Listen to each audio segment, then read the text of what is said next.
Hello, I'm Ron Roel, the host of 45 Forward. These days when I talk to older professionals, like me, who want to keep working well into their later years, I find they worry about two things: ageism, being replaced by young workers, and AI, fear of being replaced by technology that makes them no longer relevant.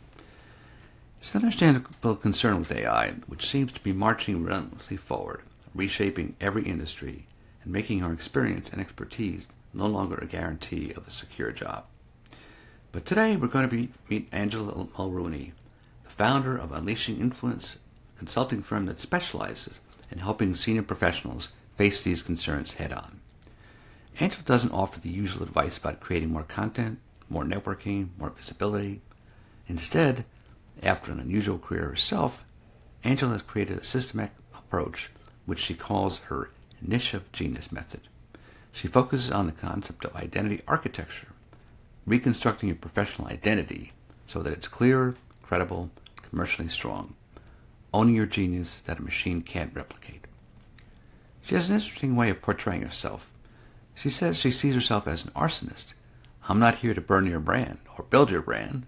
I'm here to burn away everything that's hiding it. So now let's meet our guest, Angela Mulrooney. Welcome to the show. Thanks, Ron. Nice to be here. So, let's talk a little bit more about when people come to you, what are their concerns? You see a lot of people, and you've talked about the sort of reawakening at 50. So let's talk a little bit more about what you see, what their concerns are, what kinds of people come to you looking for your guidance.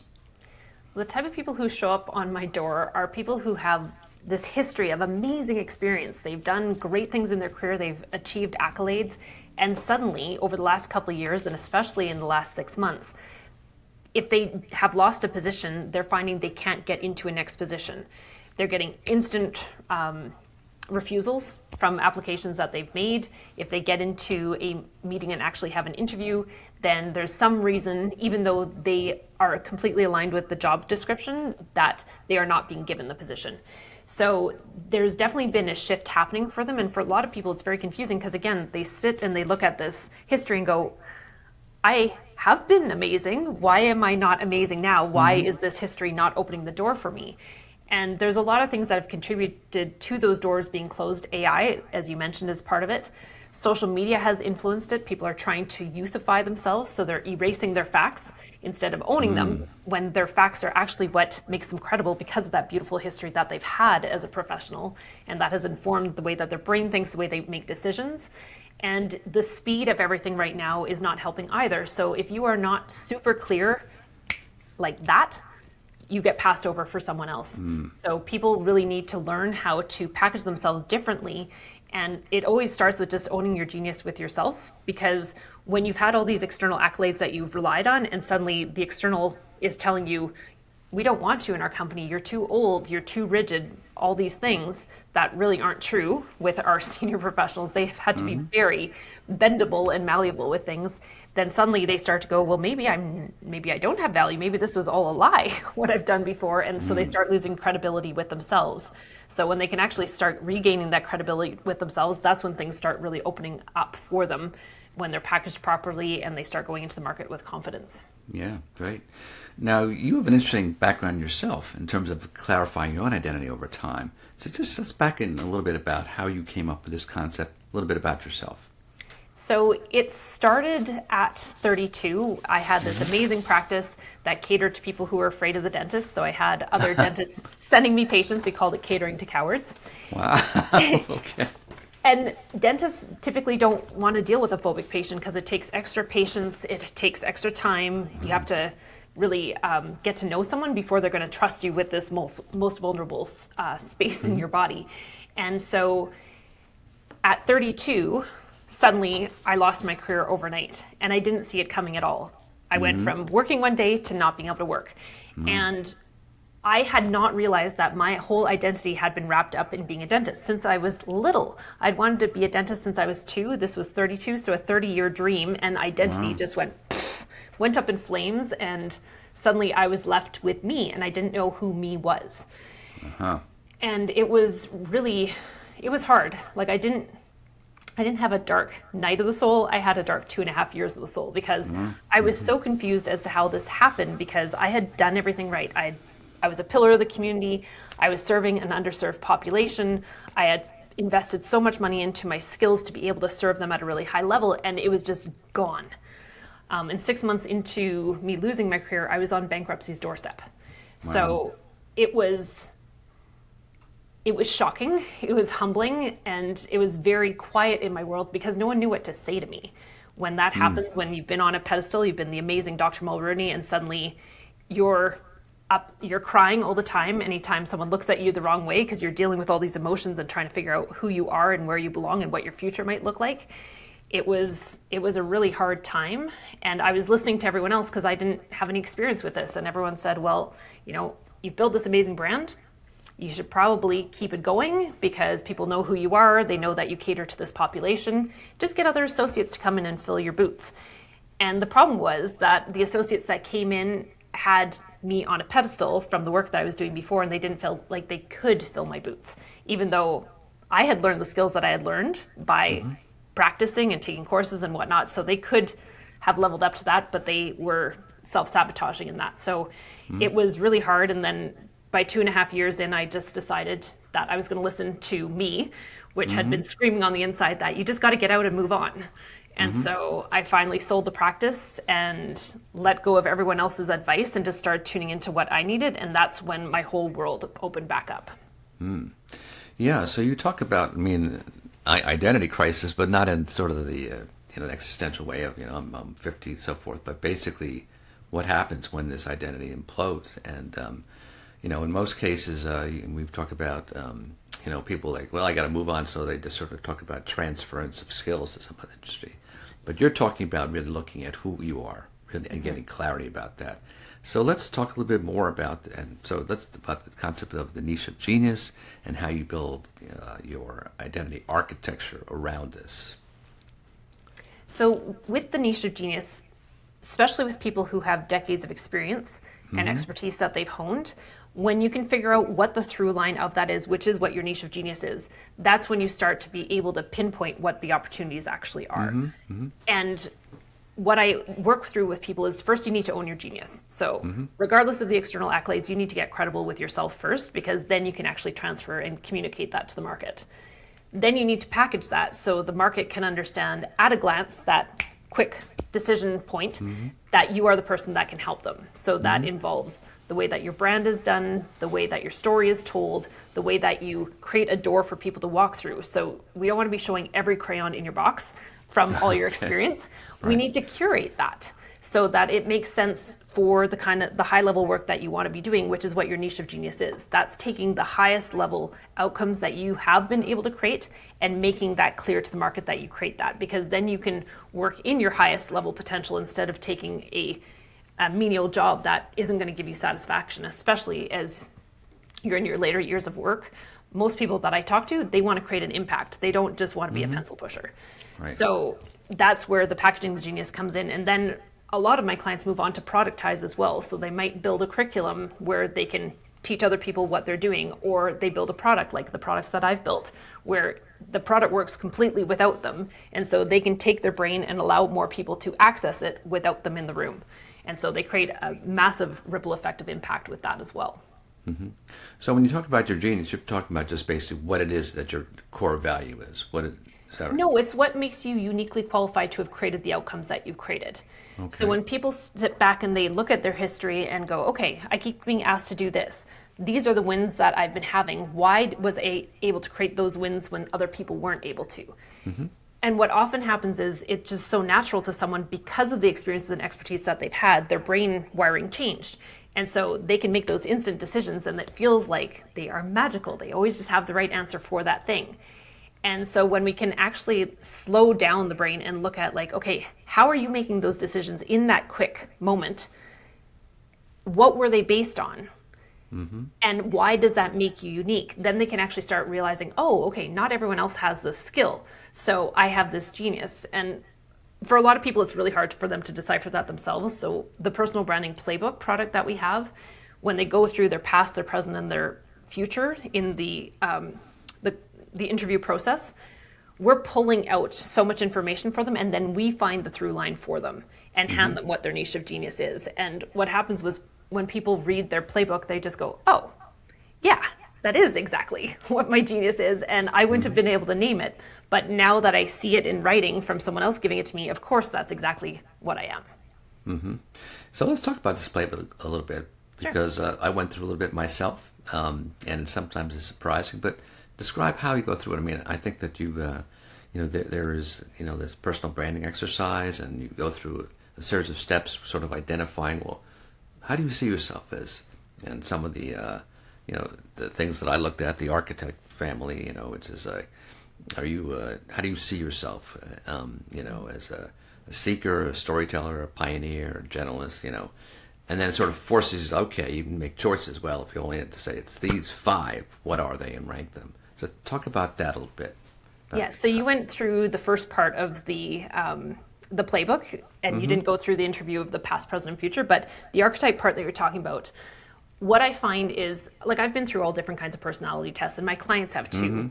Right. And when they do the archetype one, it seems to be such a different experience for them, because it really helps them to understand, like, what their light side, their dark side is, how this plays into the experiences that they've had, how it plays into the impact that they want to be creating, as well as how they look at the world. And so with the archetypes, what it shows you is your patterns of behavior, and we get you to narrow it down to 5, because we want some dimensionality to you, but we don't want it being like every little, like the 1% of you. We don't need to be basing your brand on that. We want to take the biggest parts of it. But what those archetypes do, how you think about the world, say, like, if you are part of the rebel family, which is part of what I am, you're probably like leather and lace, right? As far as your aesthetic goes, you're edgy. You get right to the point. You don't pull any punches. You're radically honest, even if people don't want it. So you come with a warning sign. Whereas if you're innocent, you look at the world as, like, the glass is half full. And so you see the potential in everything, with sometimes a bit of a Pollyanna viewpoint. And that can work to your favor as well. So with the different archetype families, there's nothing that's good or bad. It just is. And I've had clients fight against certain parts. I had one client he's like, three of his archetypes were in the sage family. He's like, I don't want to be sage. Sage is like boring and stodgy and old. And I was like, well, it is what you are. So let's find the good parts of that you can lean into, because sages are like sources, they're wells of wisdom in this world. This is a good thing, especially if you're building a brand as a seasoned professional. This is a great thing. But he fought himself on it, and he was part of a group cohort. And it was really interesting, because every time he started fighting it, they're like, oh, for Pete's sake, you're a sage, just accept it. So yeah, it can be, the archetypes are really revealing for people, and then we pull that into the brand. It affects the colors, it affects, even the lighting that you use when you're doing video recordings or podcasts. It affects so much of your whole brand. And when you start realizing this is who you are, you'll start to notice when you're going off track. So if I started to be a Pollyanna, my clients would be like, is everything okay? Because they're used to me being very to the point, right? And I've had people call me on it too. They're like, did something happen that you're like afraid to give your opinion? And I'm like, okay, so you guys are calling me on my archetype. Great, thank you. But it gets people really grounded in who they are when they start digging into what it actually means for them and their business. Right. So I guess there are some similarities to the other kinds of personality tests, but yours then takes it through a systemic approach, beyond that. So once you start identifying your archetypes, just walk us through, some of the next progressions that someone would go through, and then maybe we'll look at perhaps an example of someone who came to you from, and that obviously not without their name, but their process about what they went through. So once we get through that personal branding, and then you have workshops, and then you go through projects with them, walk us through that a little bit. Sure. I'm just going to go back to the playbook for a second. So the archetypes is just one of the sections. So we have the past, present, and future questions. So it pokes people from all these different dimensions, and they just talk to the machine. And what gets spit out at the end of it is a 100+ page playbook that is about you. And it's not parroting back to you what you said. What it is actually extrapolating ideas that you wouldn't have thought of yourself. And I actually put myself through the playbook every quarter just Okay. to see how it's evolving my company. And it's Yes. really interesting because it gives me ideas that I hadn't come up with, and it gives me verbiage that I have never used before that is completely on point with my brand. So once people do the playbook, then they can run with it. It has an educational component to it. It teaches you how to evolve it. But a lot of people are like, okay, I need someone to guide me. So then we have the Own and Package Your Genius Lab, which is a 12-week program where people come in, they've already done their playbook. They get access to these 12 weeks. There's a session per week with me. And what happens is there's 3 strategy sessions that gives them, okay, here's what you're doing for the month. They execute on the month and they come back every week for Q&A. And we get into all different kinds of topics like, okay, well, sometimes it's LinkedIn, sometimes it's AI, sometimes it's a tool, but they can come to me with any questions that they want. And we talk about whatever for that hour each week. And from there, what happens is they really start to get visible in the market because they have milestones that they have to be hitting every week. There's a process that they follow. So it's dictated for them what they need to do, and they just execute on it. And they get to leverage the content machine, which is another one of my products where we plug the playbook in, and you can put an idea in, you can request a set of content from an idea, and it writes sounding like you because it has your archetypes. It leverages your intellectual property, it leverages your opinions, it pulls all this stuff in so that it'll create a full week's worth of content for you by just plunking something in, and it spits it out in 3 minutes. And the clients that use it, and all the people in the lab use it, they start to see their numbers rise. They get more impressions, they get more profile views. They have people reaching out saying, hey, I really liked that article, I really liked that post. And that article, that post represented them, so they're not going, what are you talking about? If someone asks them about it, because it's not fabricating their work, it's taking their work and bundling it in a way that is going to affect their audience positively. Yeah. So just going back to the playbook for a second. So there's the archetypes, but then you said there's a past, present, and future. Is that basic questions about what you've done and what you foresee in terms of your desires or aspirations? Yeah, so it digs into a whole bunch of different dimensions from clients that you liked working with, the clients that you didn't like working with, and it takes the questions through those 3 tenses. Pretty much the same questions, but they're in the different tenses. And so by the time you finish the future section, you're like, I feel like I answered this already, but when you actually read the question, it's a different question because it's tensed for the future. And what happens is when people are answering these questions, they're doing it in isolation. So they press the button and they talk to the machine and answer the question. And what happens is most people have never had space to talk about themselves probably for 10 minutes straight, let alone 2 to 4 hours. And as they're doing those questions, we hear this all the time, that people had all these revelations about themselves, about how amazing their past has been, about what they actually want right now and what they want into the future. So it pulls the information out of them and gets them starting to envision a future that they didn't know they actually wanted. And we're not guiding them to fabricate anything. We're just asking pointed questions, and they're very factual based. But what happens is, because, again, you have that time with yourself to answer these questions, you go into a bit of a stream of consciousness, which is why we have people hit the record button, and things come out of people that they weren't expecting themselves to say, but some of their subconscious thoughts now come to the surface and become conscious. And that process is revelatory, let alone getting the playbook when they get to see themselves framed from an outside opinion. Yeah, yeah. So maybe you could give me an example of someone, a type of person who came to you, and what was their issue, and how did you address it in using this process?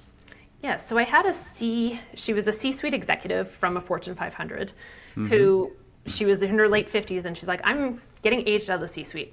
No one wants to hire me. And so I already started building my own consultancy.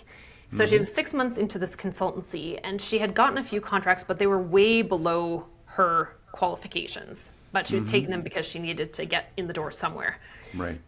And when she came to me, we started digging in, and she did the process. And we realized that she was introducing herself as the former C-suite executive of this Fortune 500. Oh, okay.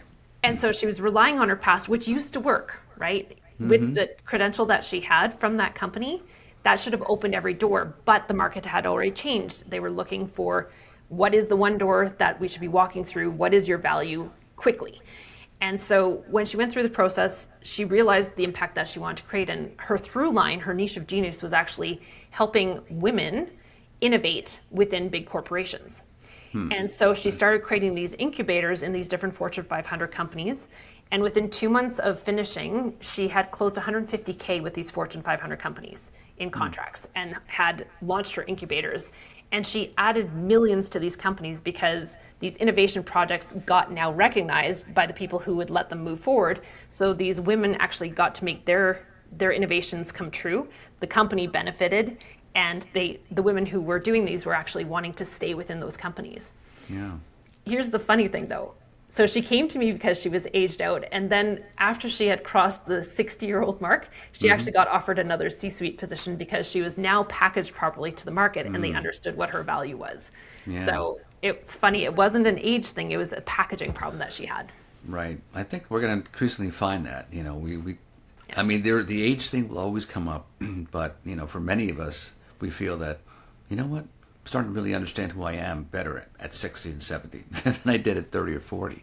Absolutely. So I see that all the time. I can't wait for that, to be honest, because I feel like I'm starting to understand myself better when I work with my seasoned clients. I'm like, you are so understanding who you are and what you bring to this world at an incredibly clear level. And I really appreciate seeing that. Well, we keep saying clear, but I think that is the the key word, clarity. And I think we don't realize how much work it takes to become clear about who we are. And it's an iterative process, as you just said. It doesn't stop. You have to review it from time to like, am I still that? So I need to change. Yeah. So, what do you now where you are? You've got this business. Do you see yourself? Is this essentially your legacy, or do you see yourself going on to something else from this, or building into something additional? Well, I think this company, so I made a deal with myself actually 5 years ago that I was not going to build another company because this is company number 5. Okay. And I was just going to go all in on this and let it evolve as it needed to evolve. So we do have projects coming, like we've got Innovation House launching in Q3. So people who, instead of me just doing individual projects with people to build out their products, we're going to have an incubator to help them build it. So they're learning the marketing, the business, as well as the product development. We have a platform that's coming out that is going to be helping our seasoned professionals to get connected with the right companies. So there's always something to evolve into, but I'm staying within my niche of genius, which is the own, package, and productize. And when there's opportunities that I see where we can create a massive solution that will create impact in this world, then we start going after that and making plans for it. Yeah, when I listen to you, I think about, your, in a broader sense, the words that came to me were sort of like bringing back the vitality of elders, by helping them understand who they are, And I think that is a problem as we get older, because we sort of lose who we are, right? And I think that's a big problem as people get older. Their identity becomes fuzzier if they're not doing what they did before. And so refocusing on who you are at every stage of life, I think, is an important idea. Yeah, and if you feel like you've been discarded by society, and at 65, which is still when a lot of people are thinking they should be retiring, like my grandmother passed at 103. Wow. Just last year. And so I'm thinking, oh my gosh, if I retired at 65, for one thing, I'd be bored out of my mind. But I'm not going to spend 40 years not doing anything. And I feel like a lot of our seasoned professionals are at that point as well, where they're going, I have a lot to give, and I have more to give now than I ever did, because I have the discernment, I have that lens to be able to look through things and really see what is important, and I want to contribute that. And companies who are not recognizing that, we're working on trying to create a shift in that in corporate culture. And for a lot of people, they're going to have to build their own things. So that could be doing fractional work, it could be consulting, it could be building out a product. There's lots of ways that they can take that intellectual property and that experience and turn it into something that creates the impact that they want. So the world really is your oyster. When you have the decades of experience, you just have to be bold enough to step into it. Right. And sometimes you have to be, there's a sense of risk to it, as when I mentioned in my introduction, you're building a new architecture, but you're you're burning stuff away, and I think that could be sort of a painful process for people. They start to realize the things that don't really belong, because there's lots of boxes, like the external accolades that we were trained into, get the grades, get the job, get the titles within an institution. Those don't matter anymore in our seasoned professionals. And so when they can let that go and go, okay, yeah, no, it's like me when I lost my dental career. Suddenly what I thought was me was no longer there, and I was left with truly me and trying to figure that out. So they're in that same position when they are trying to figure out what is their position in the world moving forward. They have to sit with themselves. And the playbook helps them sit with themselves as a professional. And there's personal stuff in there as well, but the professional is really what we focus on. And that really starts to light them up when they can see their value again, and they start to go, who cares what anyone else thinks about me if they think I'm insane for moving on this new path? I know what I want to do. I know what I can contribute. I know what my genius is in this world, and they're just locked and loaded to move forward. Yeah. Well, I like this approach. I like the fact that you're getting people to think about themselves in terms of their genius, because I think that's what it is, and just that, in a sense, I think is a very uplifting view of, like, this is what I have. Let's honor this and celebrate this. And it's a really disciplined process. It takes a lot of work to figure out how you are. I keep thinking of that song, Who Am I? From The Who, right? And it's not that easy. So I appreciate all these insights. And so, Angela, if people want to find out more about you, about your company, about how to contact you, how do they do that? The easiest place to go to is unleashinginfluence.com. And LinkedIn, I'm very active on there, so you can look me up as Dr. Angela Mulrooney with 2 O's, and you'll find me there. And then I'll give you all the links to the different products as well if you want to post those. Okay, very good. Okay. Well, I thank you very much. I wish you well. I'm sure we'll be in touch again, because this is a topic that comes up frequently in my podcast, because most of us now are 45 forward and well past 45 forward. So thank you very much. And that's our show for today. Thank you. Pleasure.